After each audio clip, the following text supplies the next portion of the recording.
the big problem of science is not a very good storyteller, but humans are motivated to action by the stories, not by the facts. What are the main issues that concern voters in the United States, in Europe, in other parts of the world?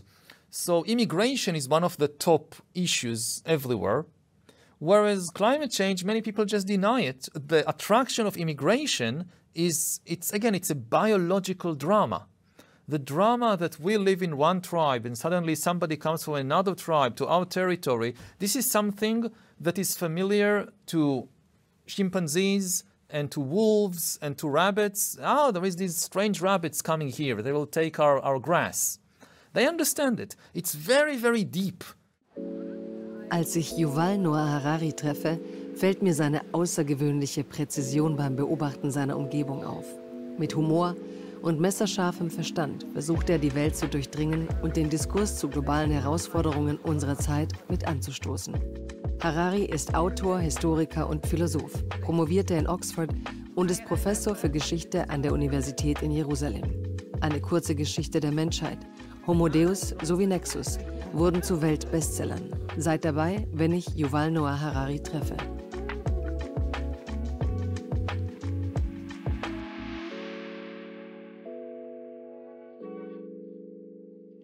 Welcome to The Book of My Life. My name is Jagoda Marinić. I'm a writer and host of the show, and I'm happy to lead you through a conversation about books, life, and the world. My today's guest is a very special guest who's deeply into explaining and understanding this world. Welcome to the show, Yuval Harari. Thank you. It's good to be here. It's good to have you here. And I'm very curious because I have been listening to your interviews, reading your books like so many people. And I'm interested to find out about the role that reading played in your life. When did you understand that books will have this important role that they have in your life? I began to read it at a very early age. I think the first book I've read, surprisingly enough, was A History of the World for children. It's this huge book full of images and paintings, and I can still kind of remember now many of the images in that book about people in the Stone Age and medieval knights on crusade and things like that. And do you remember your age? I was like 4 years old. At first I just looked at the pictures. I didn't read the book, and I asked my parents to help me decipher what are the signs next to the pictures, and then I read it like, I don't know, probably hundreds of times. Like I would go over it again and again and again. From history went actually to mythology. So I had another book which really influenced me, which was, I think, Edith Hamilton's Greek mythology, and it had no pictures in it. This was just text, just words. But the words formed these also incredibly powerful images of, people turning into trees and gods creating things out of nothing. And it really kind of lit up my imagination. How old were you then? Probably it was a few years later. I suppose I was like 7 or 8. So may I try to imagine this young 7-year-old boy? So, I mean, you must have had tons of other books with fairy tales and things that are more child appropriate, as we say today. And but then what would stick to your fantasy as a kid was actually the real history and the mythology. The two things I'm still dealing with right now as an author and as a scholar. Right. Yeah. But these are the ways that we try to explain the world to ourselves. And were you fascinated by the other books as well, or were you so focused as a child already? No, I read a lot of books. I mean, I've read basically every book we had. We didn't have a big library at home, but we had a couple of, I guess, dozen books, quite eclectic. And I just read all of them, I mean, without exception. Some quite strange ones, I guess, as well. Do you remember the funniest book you read as a kid? The book that made you laugh?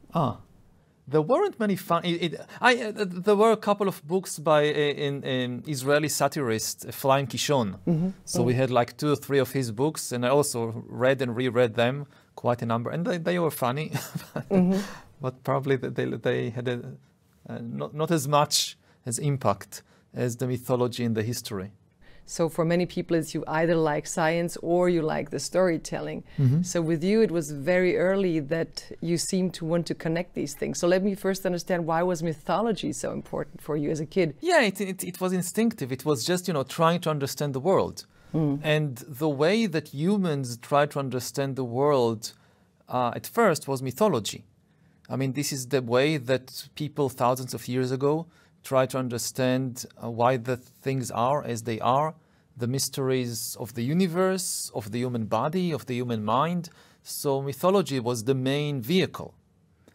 And humans are storytelling animals. We think in stories so that they come more easily to us. It's much more, when you reach, say, the 21st century and you read the latest books about, say, quantum mechanics, trying to explain to you how the universe works on a physical level, or you read books in cell biology and genetics. This is so complicated. I mean, our brains are really not really evolved or adapted to thinking in those terms. This is why you need to kind of spend years and years in university and rely on complex mathematical equations. And even then, it's like, it's at a distance. It's extremely difficult to actually internalize what this means because it's not the way that our minds function. That's something that you like to stress, that it's more complex than many people would like to have it. Much more complex than mythology. I mean, the basic, and when I think about science and I think about mythology, what strikes me is science is far, far more imaginative, far more wild, far more surprising than any mythology that humans ever managed to create. Most human mythology is taking the basic, dramas from our personal lives and just kind of inflating them. So, the gods, like in Greek mythology, they're basically a squabbling family. And the type of arguments that as a kid, maybe you hear between your father and mother, so you read it in the mythology, this is Zeus and Hera. Or the way that they fight or punish the children. And, this goes even to the deepest layers of later, say, Jewish and Christian mythology, that the entire kind of Jewish identity is saying that we are Father's favorite children. That's it. Which is the type of thing that, in every family, kids would squabble, father loves me more than he loves you. And you find entire nations that build their identity around this story. Or you think about how Christian theologians explain what hell is. So, on one level, they will say, okay, demons roast you alive in burning sulfur and fire for millions of years. But then on a deeper level, they will say hell is being cut off, disconnected from God, which is the deepest fear of every child and actually of every mammal offspring, to lose touch with the parents. Because if an offspring of a mammal, a human being or a chimpanzee or a porcupine or a dolphin, loses connection with their mother or with their parents, they die. There is nobody to provide food. There is nobody to take care of them. So, you can think of the whole of this kind of Christian theology, basically the idea of a lost child crying for their parents. And so in this sense, I mean, mythology is very deep emotionally, but in terms of understanding the universe, there is something very shallow about it, because it simply takes I would say, the biological dramas that have been scripted by evolution about the life of children and families and friendships, and just kind of inflates it to think this is the whole universe works like my family. The whole universe works like our village. And things like quantum mechanics say, no, they don't. I mean, a certain part of the universe, like the biological lives of mammals, they work that way, but most of the universe doesn't.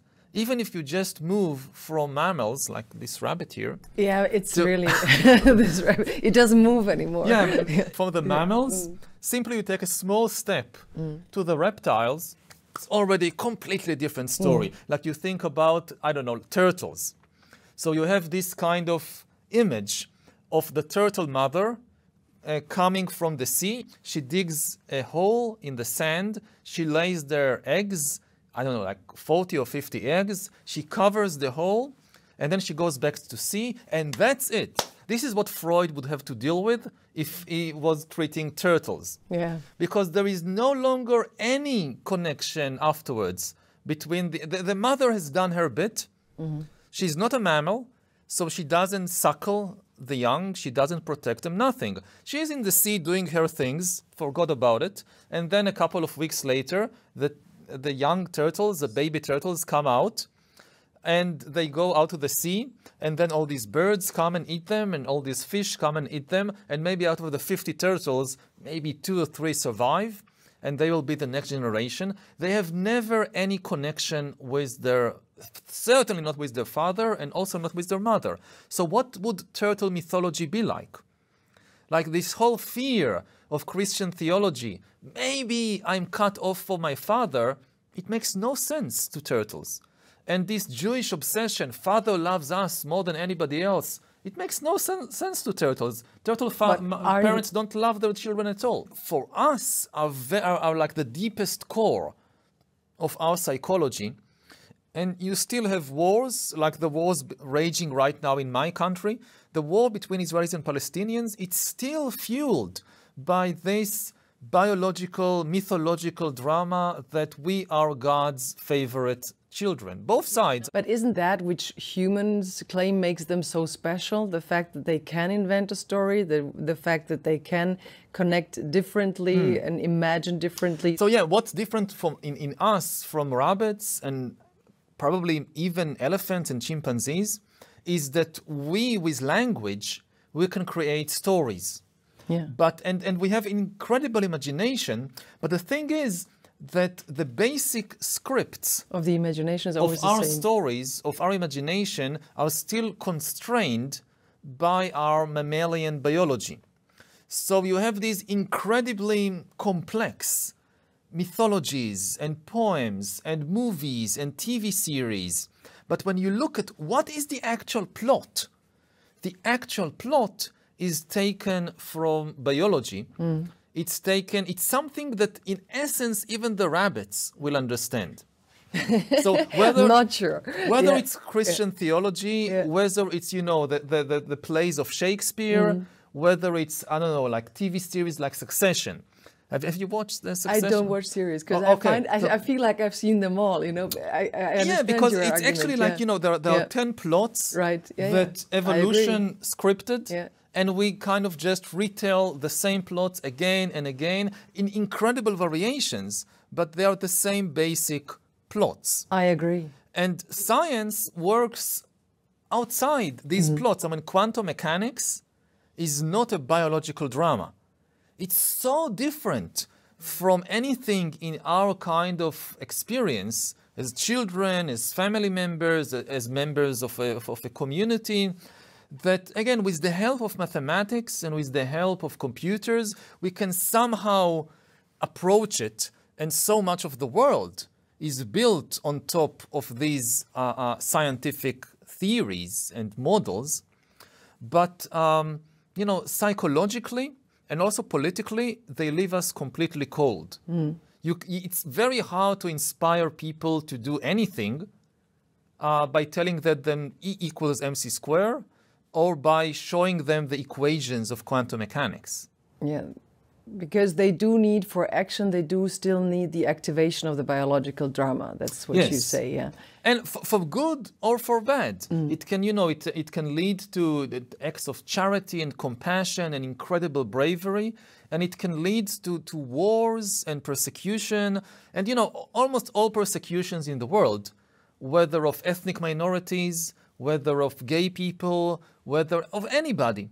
It's basically taking the disgust mechanism, which again, evolution provided all mammals, including rabbits, with a disgust mechanism, because especially as children, we like to explore the world, and we explore the world a lot with our mouth. We try to eat different things, and if we eat something poisonous or a source of pollution that could make us sick, we could die. So evolution equipped us with a disgust mechanism. This disgust mechanism is quite flexible, so often parents need to teach children what to be disgusted from. Like that feces or somebody vomited or things like that. Oh, this is disgusting. Before we go into the books, want to know one thing. You must have been 7 or 11 when you read those mythological stories, and you didn't know anything. You were not the smart man you are today. So you were a kid finding out first. So what was it back then that moved your energy into fascination of mythology? What was the feeling you could connect with? Again, I think it's the kind of yearning to understand how the world works. So the myth did give you a feeling that you are getting deeper into knowledge about the world. Yes, it's a question whether it's misleading or whether it really gives you insight into at least how part of the universe works. But of course, myth is also very dangerous. It's very tempting, but it's very dangerous. As I mentioned earlier, I mean, people fight entire wars and kill millions of people just because of mythology. So it's an extremely powerful but dangerous Did you feel thing. that back then, that it's dangerous also? At the age, 7 or 8, I was just fascinated by the stories. I mean, you don't understand how it really kind of shapes your mind decades to the future.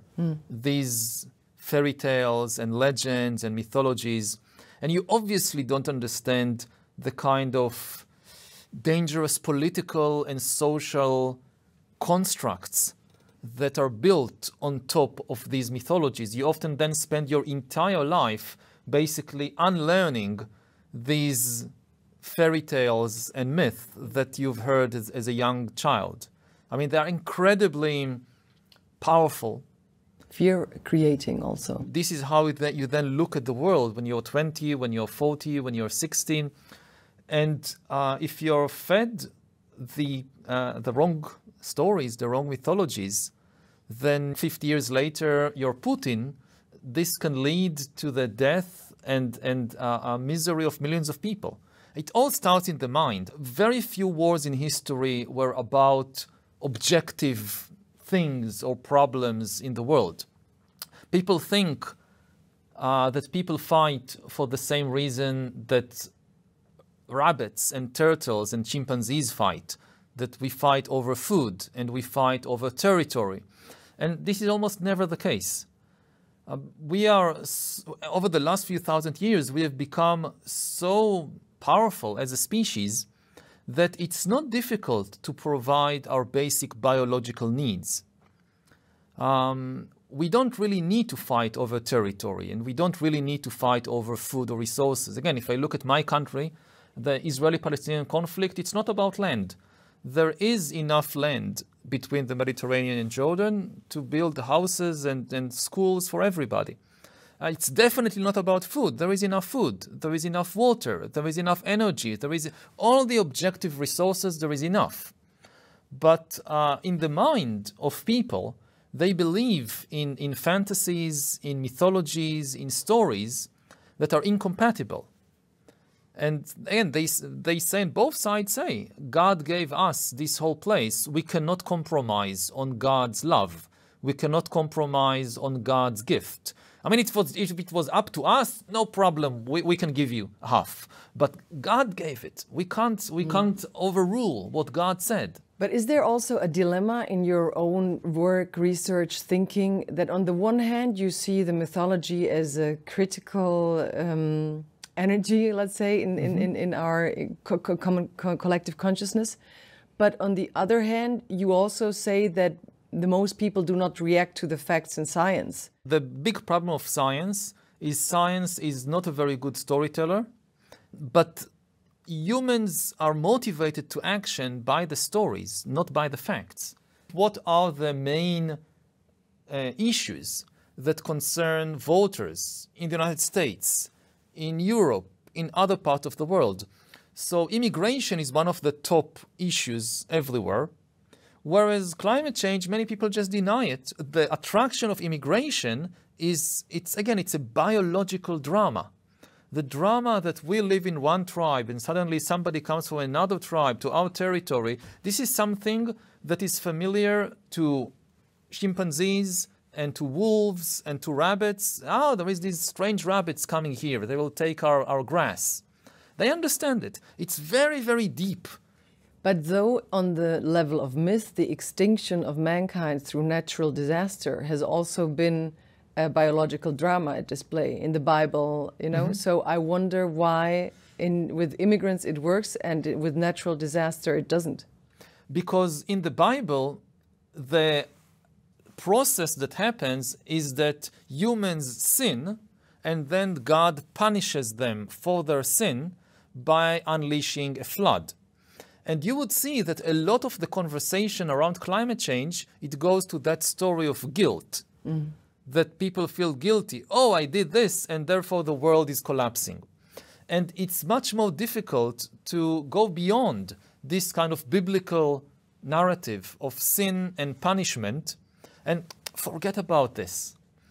Understand the mechanisms, the ecological mechanisms and the physical mechanisms that we are dealing with, which are not really these sin punishment mechanisms with God as the intervening actor.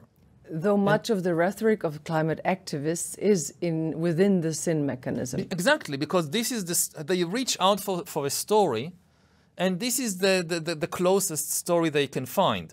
That again, it's go back to children and parents. We are bad children. We did something wrong. Father is punishing us. So this is something that people can easily understand. I took too many flights last year. I'm a bad boy. God will punish us with climate change. This is something that people kind of instinctively connect to. And then they dislike it because they're guilty and they don't want to feel guilty. It's not that they don't want to feel guilty, because guilt is powerful. You know, Christianity has become the most successful religion in history, and it's built on guilt. So guilt is not something kind of... people, in a way, they like to feel guilty. But if we really want to deal with climate change, then thinking about it in terms of personal guilt is the wrong way. We need to understand, again, the systems at work.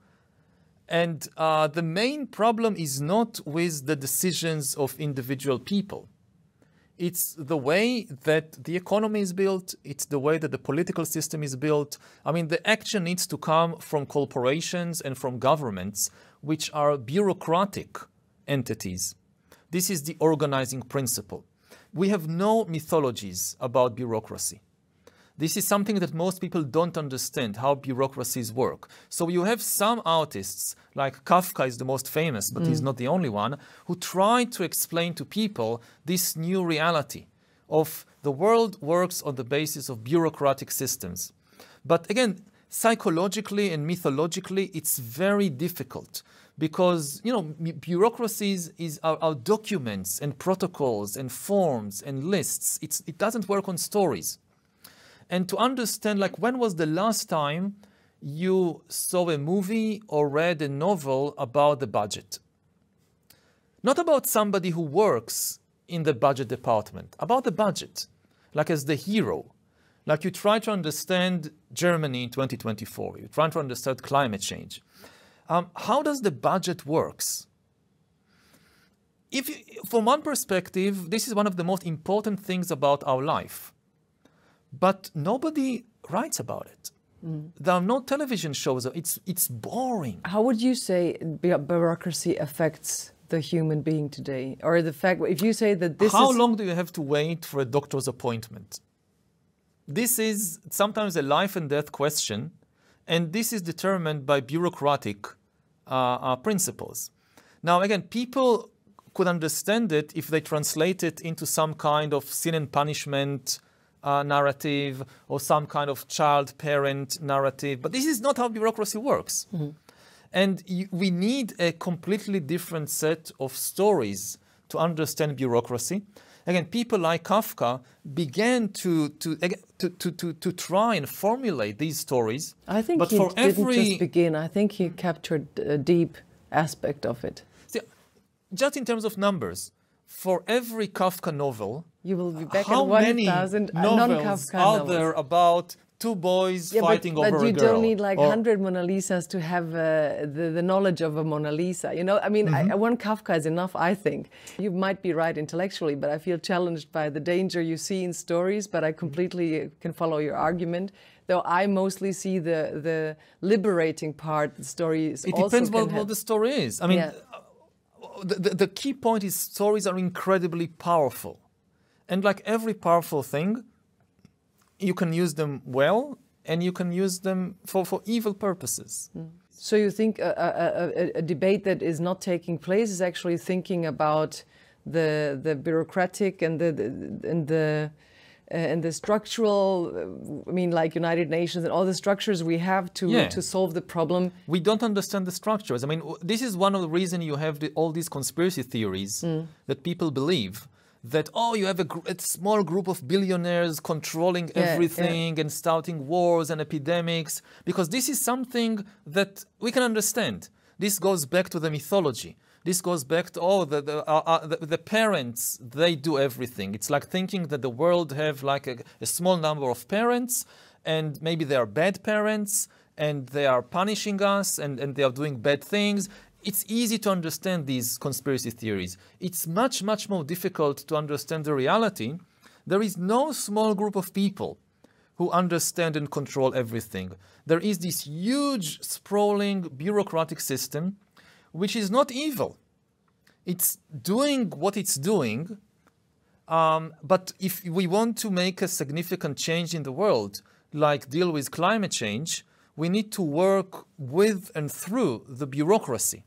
If we get stuck in these simplistic mythological narratives. I completely agree with you, and I understand, and I'm glad you bring this up. So, but last thing you have to tell me, the book you read between 15 and 18, the books, and not scientific. Okay, let me think. I mostly read scientific books. I was afraid so. Yeah, but they forced us to read all kinds of, novels in school. Yeah. But I really discovered novels and began to really love them only afterwards. As long as they kind of forced us, you have to read this, you have to read Dostoevsky because it's in the matriculation exam. So it was a kind of, I have to read this. Afterwards, when it was over, I kind of reread it and really loved it. Between 15 and 18, I almost only read history. History. Yeah. And when you learned to love novels later, which one did you love? So I revisited some of the works that we read in school, but I really loved, again, Tolstoy's War and Peace, which is also history. Drama. Yeah, but it's also history. I need to kind of rekindle my memory for novels. Did you read a woman's novel? I read Ursula Le Guin's, science fiction, fantasy novels. And I also read, what was her name? I don't remember the name of the author, but she wrote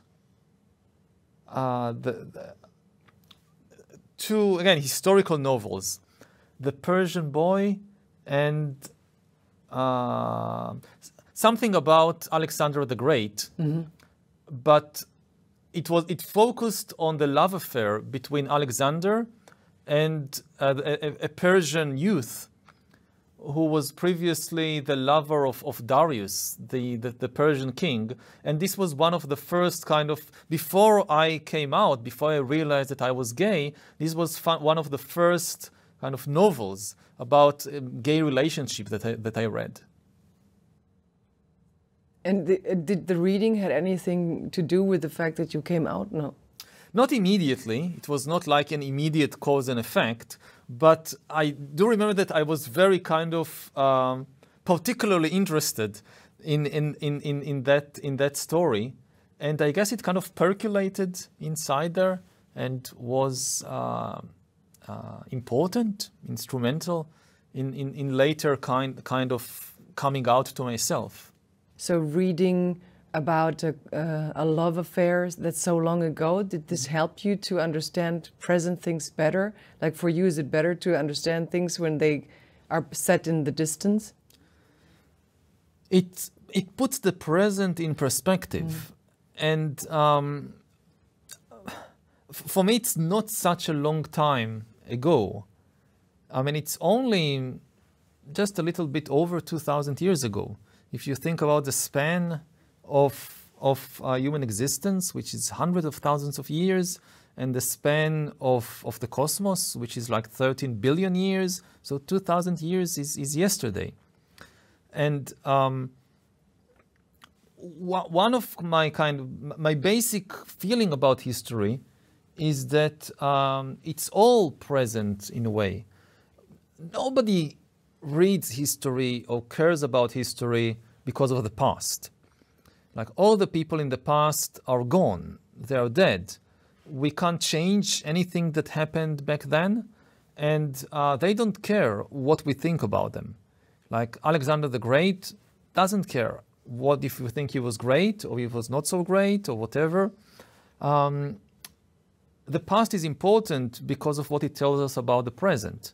And the only thing that separates us from the past is just time. Do you understand what trickled down when you read this book about your own coming out? In a way, it expands your reality or your understanding of what could be in the universe. Like if you grow up and you only see heterosexual couples around you, so you don't even imagine that maybe two boys or two men can be a couple. And then you read the story and it expands your universe. You understand, oh, these things, these kinds of relationships, they can also be in reality. Like the laws of physics and the laws of biology don't forbid the existence of these things. Maybe human laws, maybe religion, maybe the state tries to forbid it. But states and religions forbid only things that can actually exist. Nobody bothers to issue a law forbidding people to run faster than the speed of light, because it's simply impossible. What's the point? They only issue law to forbid things that are actually part of reality, potentially. I'm very reconciled that your scientist's brain has one story that is not destructive in your own readers' biographies. Even the kind of mythological stories that I've read, they are not destructive. Okay. Again, what I'm saying is that they are very powerful. Yeah. So we have to be very careful about them. It's interesting because now everybody says we have to fact check and give the statistics, and you actually always say that in a way we should be able to put it into a story. Yes. To transmit it. A good story for me relies on facts. Yeah, doesn't ignore them. But the thing, if you only fact check, if you only give the statistic, it never works. Because the only thing that can replace one story is another story. If you think about a story like a balloon, and people think, okay, I'll take this fact-checking needle and I stick hole in it and it will explode, it never explodes. If you only poke holes in the balloon, you can poke 1,000 holes, it's still there, no problem. The only thing that replaces one balloon is another balloon. If you tell a different story, and more interesting story, a story that helps people better, then you don't need to poke any holes in the other story. It will just disappear. We have talked about stories, and we have asked you to bring books, but since you brought books on science, I really wanted to understand your concept of stories, Yeah. since I believe that part of the success of your books is that you do manage to sort of narrate science, as paradox as it sounds. What I try to do is to bridge Yeah. the kind of facts and theories and models of science that are often don't come in the shape of a story, and shape them into a story that will be accessible to people without kind of betraying the scientific values of truth and factuality and so forth.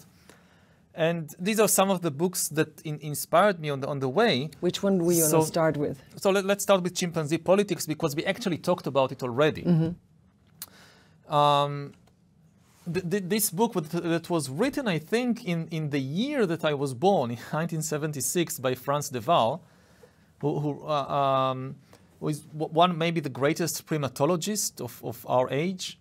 And it tells the story of a single chimpanzee band, about 20 chimpanzees, living in a zoo in the Netherlands, in Arnhem, and their relationships and their politics. And basically everything we talked about is based partly on what I discovered in this book, that human politics is much like chimpanzee politics, and that these biological dramas that now are controlling entire nations and launching wars and so forth, they are the same biological dramas that you find in the struggles, in the relationships of a small group of chimpanzees. And it also relates to what we just discussed, for instance, about sexuality and what is permissible and what is forbidden. For me, not Frans de Waal, and of course, below Frans de Waal, you always find Charles Darwin. Darwin is the kind of prophet of sexual liberation. That if I think about the liberation of gay people, of LGBTQ people, then if you dig underneath, you eventually find Darwin. Because at least in the West, for centuries upon centuries, gay people were persecuted and oppressed because of this mythological idea about sex, that sex was created by God for the purpose of procreation. And if you use sex for anything else, you're sinning against the purpose of the thing, so you must be punished. And then Darwin came, and Darwin said, in biology, there are no purposes. Nothing has any purpose in biology. In biology, there are only causes. I can explain what was the causal chain of event that led to the creation, to the evolution, not creation, to the evolution of sexual organs and sexual feelings in animals and mammals and humans, but they were not created for a particular purpose.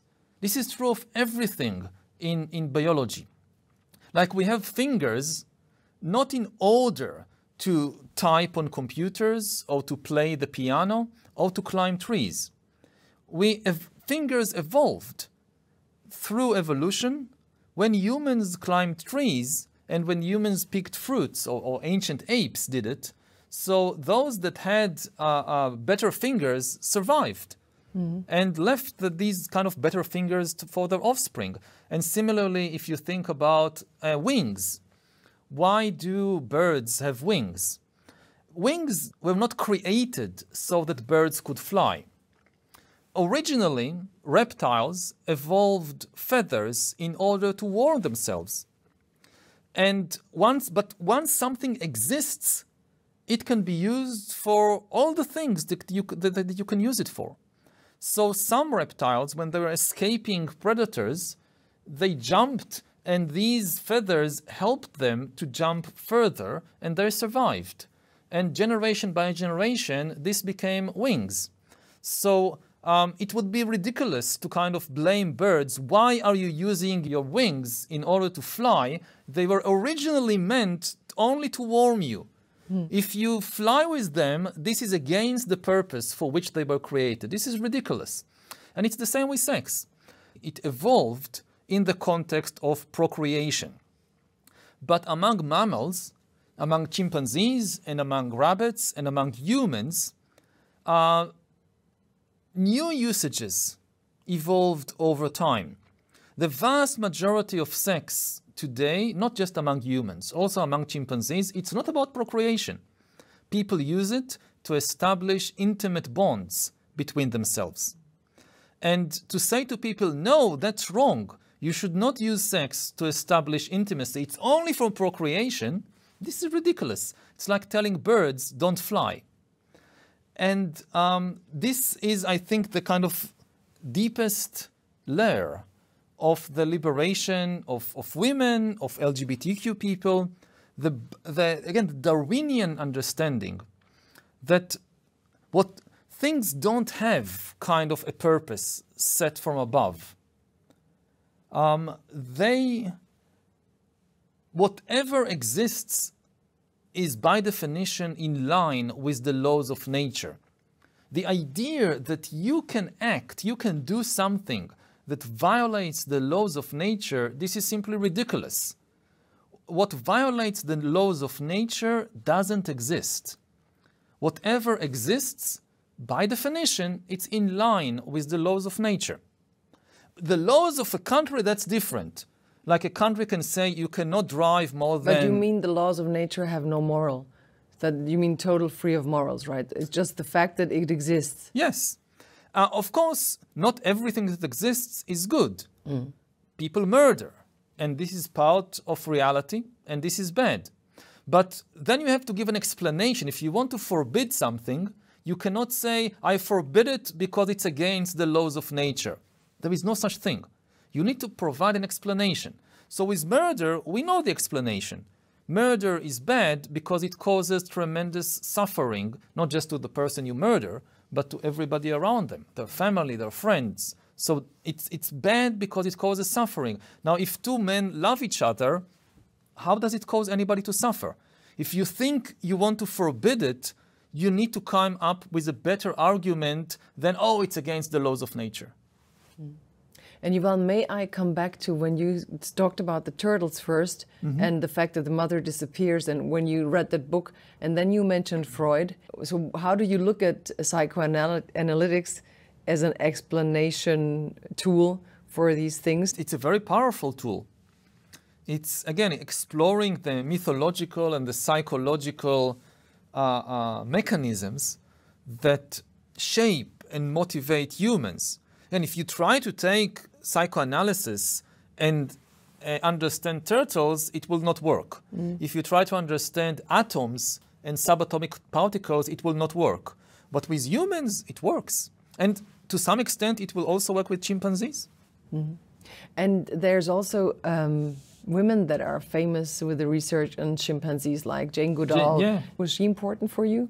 I've read her books also. And also, you know, the amazing thing about her work is, you know, the brilliance of the simplicity. That you had all these people in universities in Oxford and Harvard arguing about what apes do and don't do, and she said, I'll just go and look. And you know, she started in such a simple way. She said, I'll just go and live with the chimpanzees and look at them and see how they behave. Not in laboratories, not in zoos, but directly. And she also, one of the revolutions that she did in the study of animals was treat them as individuals with really a psychology and a personality. She started to give them names, whereas previously it was kind of common in most of the research on apes and other animals to use, numbers. And it was a big sin to kind of treat other animals as persons, because this was humanizing them. Like we kind of take our own human emotions and whatever and kind of impose them on the animals.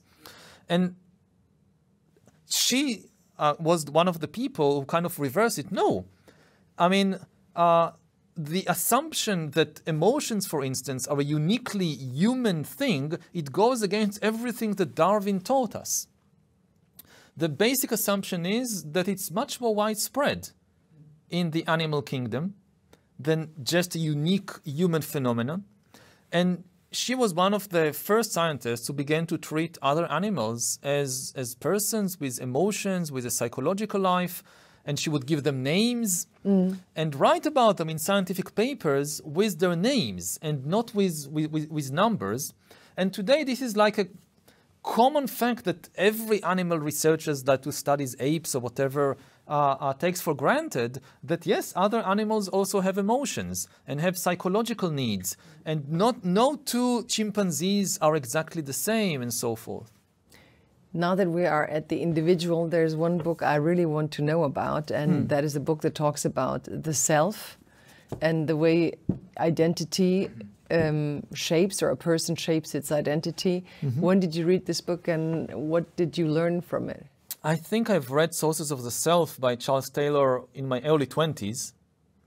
And it's more coming from the direction of philosophy and the history of philosophy, and does a brilliant job in showing how our most basic understanding of ourselves, it has a history behind it.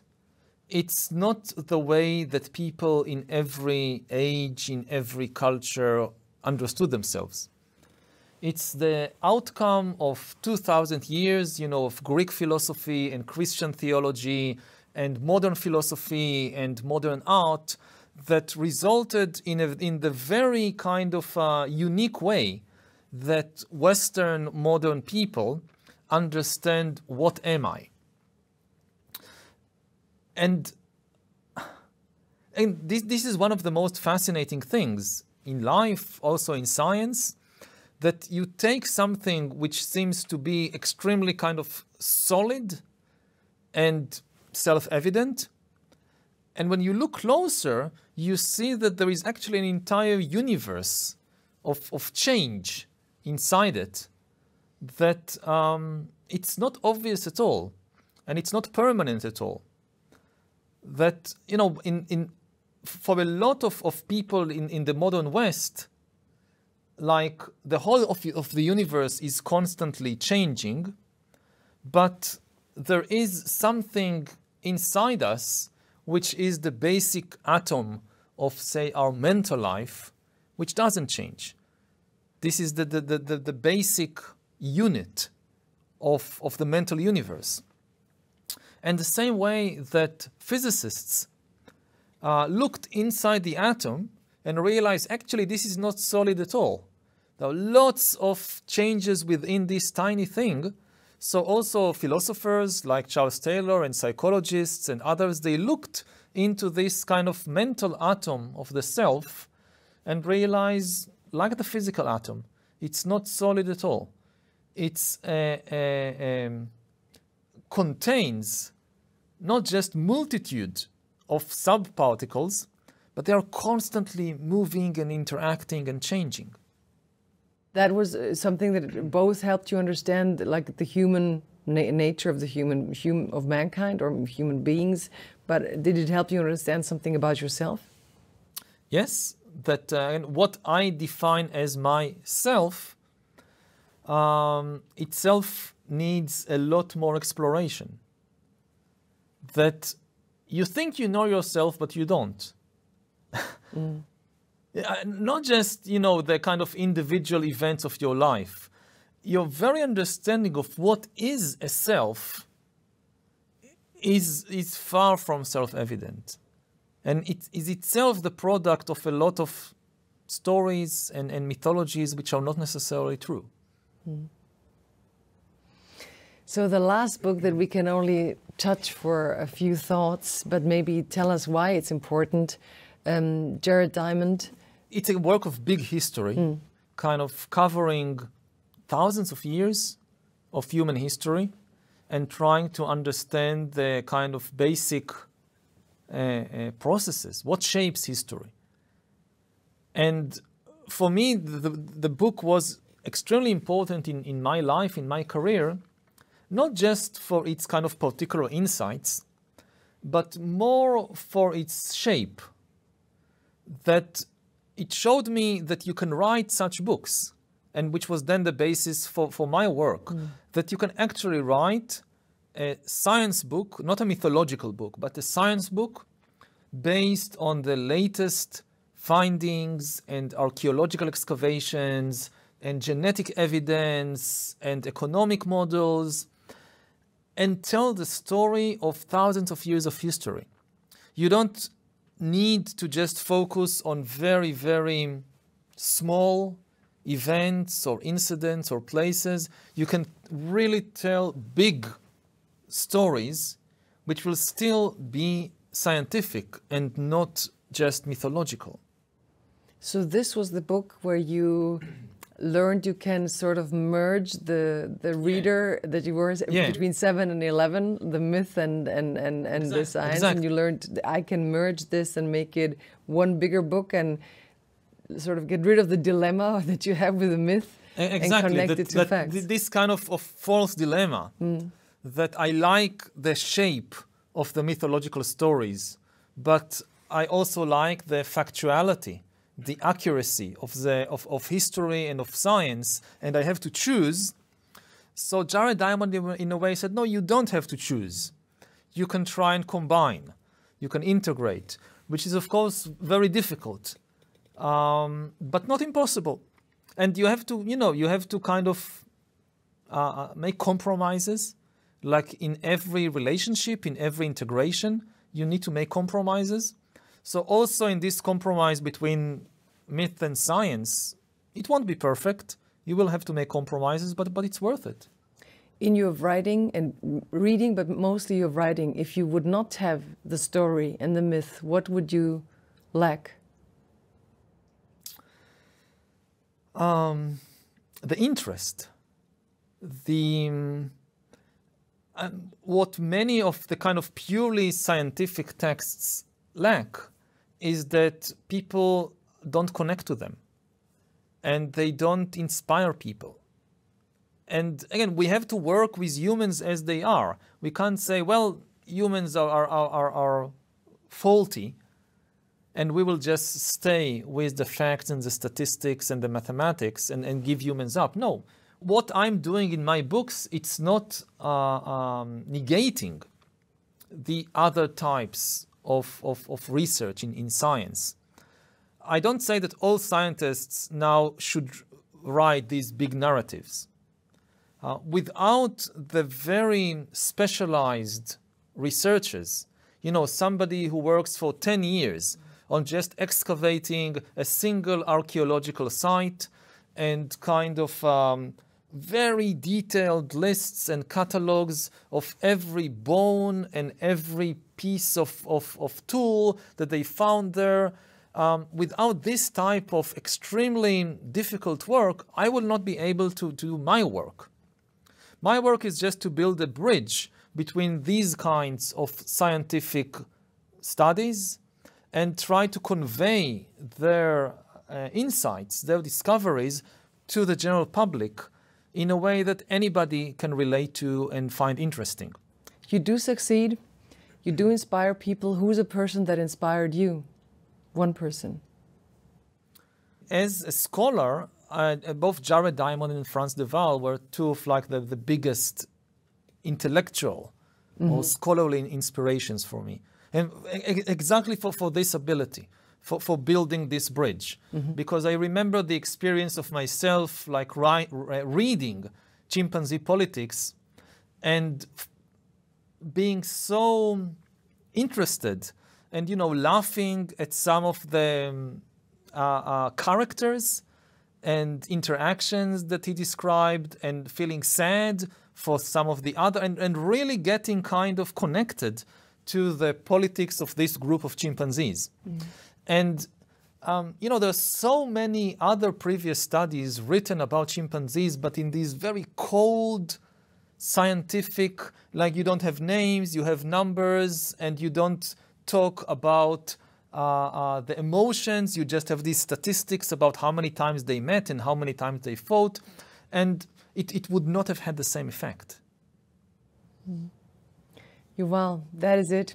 Thank you very much for sharing your books, the people that inspired you, your thoughts, and the dilemma that I was able to explore a little bit with you. Thanks a lot for coming to the show. Thank you.